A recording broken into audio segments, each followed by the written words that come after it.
Hey everyone, it's Chris. Let's do a Bible reading challenge together this year. Ever wanted God's peace to be with you 24/7? Or find answers to life's big questions? The Bible can change your life, and we're doing it together. Check out the description below for a free PDF with a daily reading checklist to keep you on track from January to December. Let's keep going with Matthew today, from chapters 23 to 25. Matthew 23. Then Jesus said to the crowds and to his disciples, "The teachers of the law and the Pharisees sit in Moses' seat. So you must be careful to do everything they tell you. But do not do what they do, for they do not practice what they preach.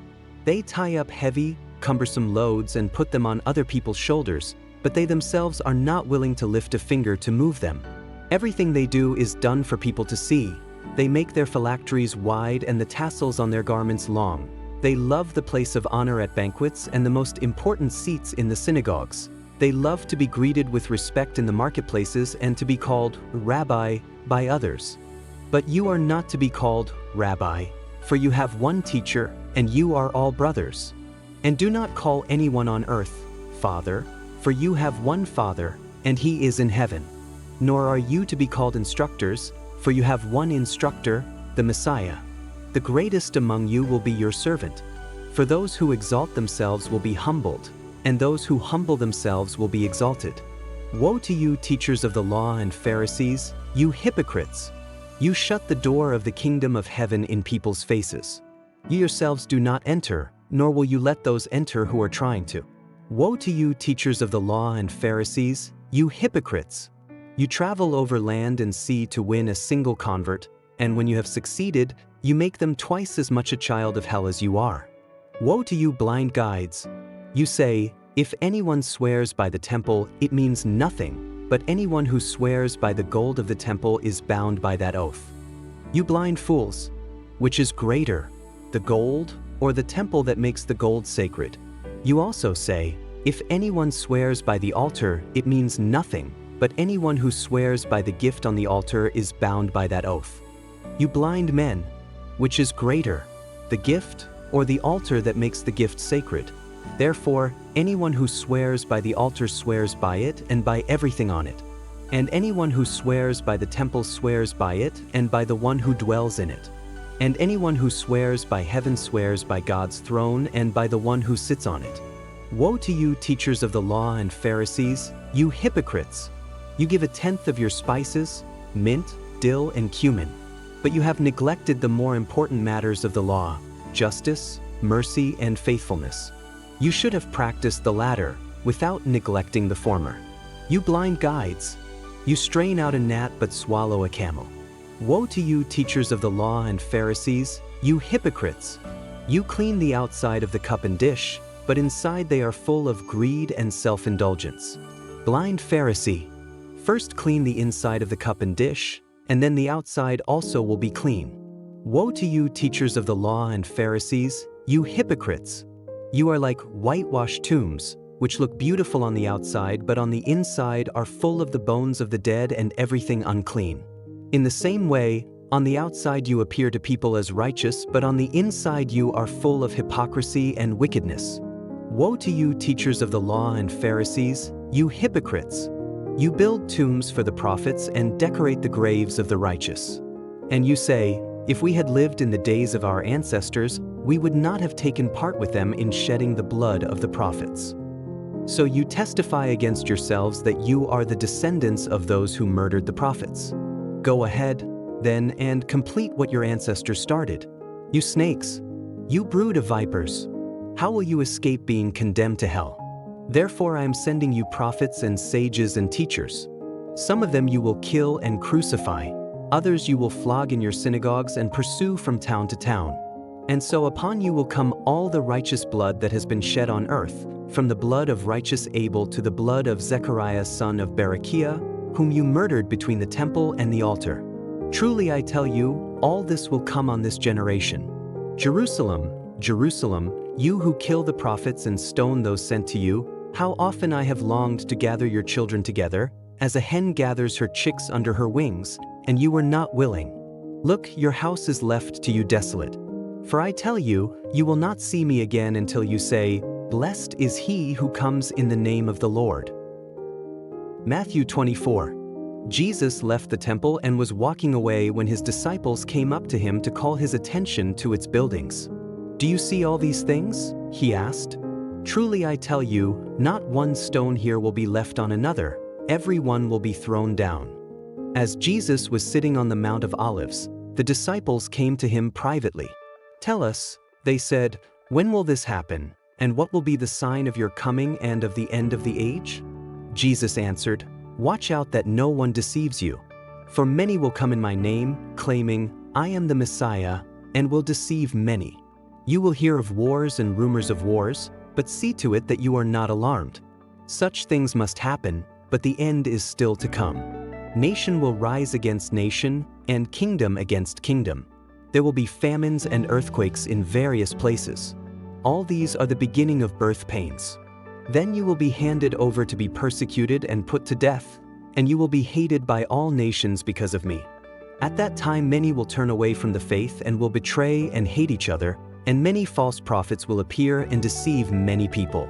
Because of the increase of wickedness, the love of most will grow cold, but the one who stands firm to the end will be saved. And this gospel of the kingdom will be preached in the whole world as a testimony to all nations, and then the end will come.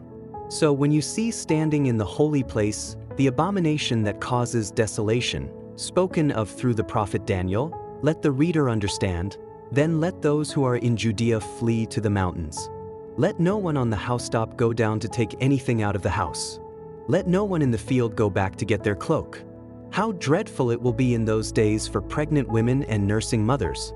Pray that your flight will not take place in winter or on the Sabbath. For then there will be great distress, unequaled from the beginning of the world until now, and never to be equaled again. If those days had not been cut short, no one would survive, but for the sake of the elect those days will be shortened. At that time if anyone says to you, 'Look, here is the Messiah,' or 'There he is,' do not believe it. For false messiahs and false prophets will appear and perform great signs and wonders to deceive, if possible, even the elect. See, I have told you ahead of time. So if anyone tells you, 'There he is, out in the wilderness,' do not go out, or 'Here he is in the inner rooms,' do not believe it. For as lightning that comes from the east is visible even in the west, so will be the coming of the Son of Man. Wherever there is a carcass, there the vultures will gather. Immediately after the distress of those days, the sun will be darkened, and the moon will not give its light, the stars will fall from the sky, and the heavenly bodies will be shaken. Then will appear the sign of the Son of Man in heaven. And then all the peoples of the earth will mourn when they see the Son of Man coming on the clouds of heaven, with power and great glory. And he will send his angels with a loud trumpet call, and they will gather his elect from the four winds, from one end of the heavens to the other. Now learn this lesson from the fig tree.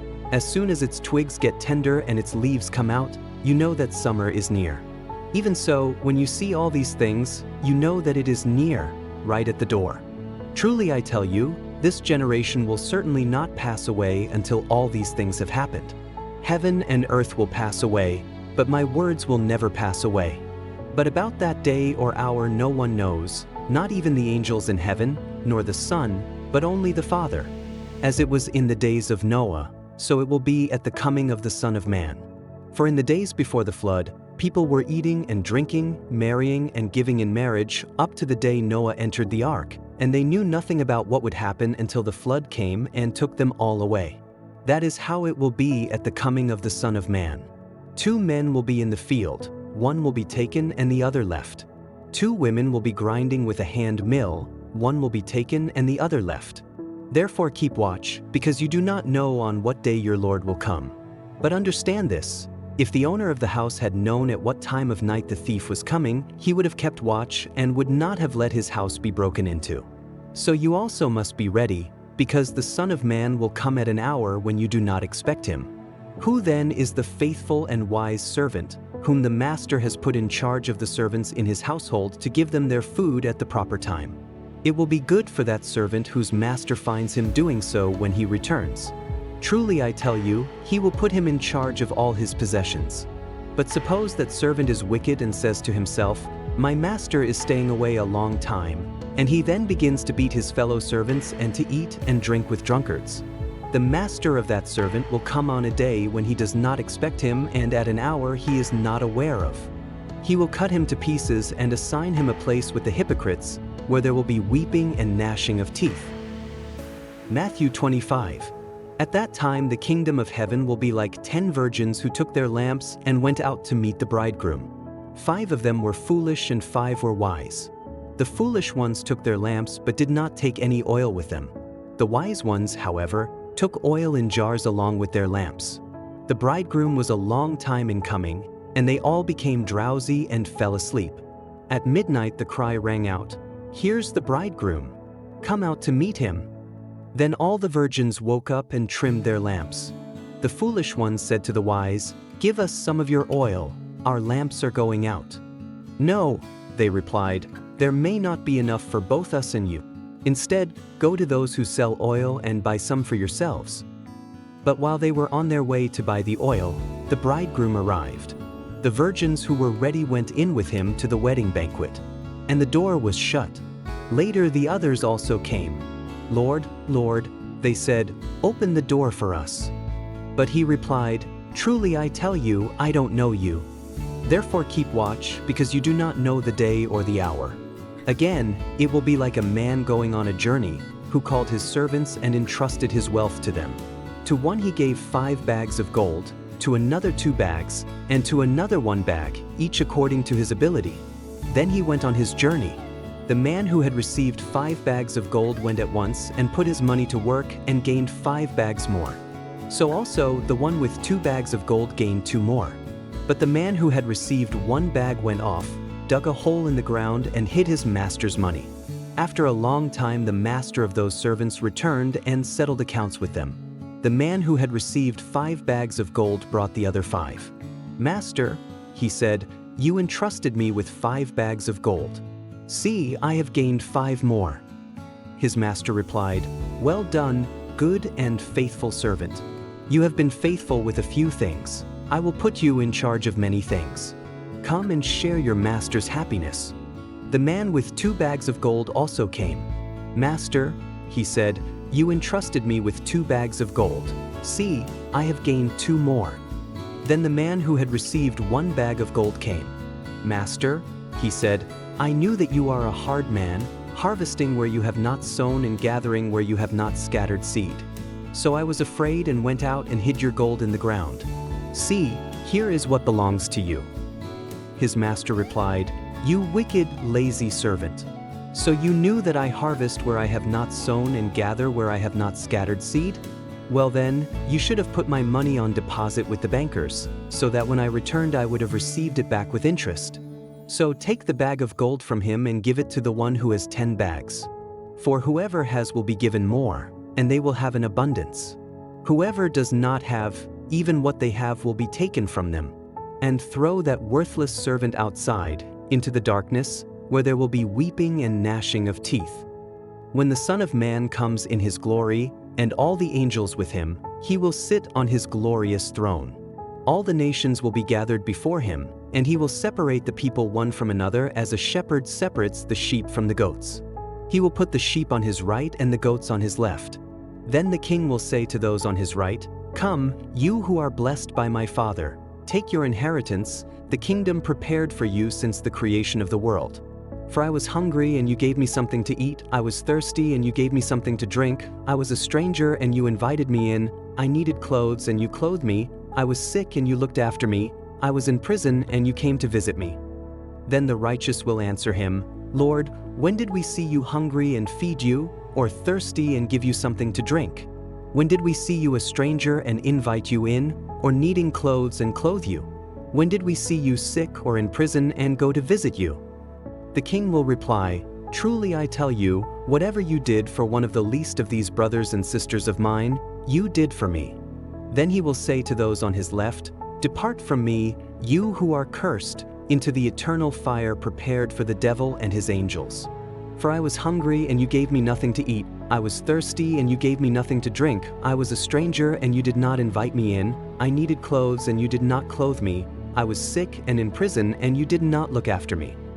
They also will answer, "Lord, when did we see you hungry or thirsty or a stranger or needing clothes or sick or in prison, and did not help you?" He will reply, "Truly I tell you, whatever you did not do for one of the least of these, you did not do for me." Then they will go away to eternal punishment, but the righteous to eternal life. Ready to dive even deeper into the Bible? I've got a complete course for you to explore every book from cover to cover. Check out the link in the description. Share this journey with your loved ones. God's Word is for everyone.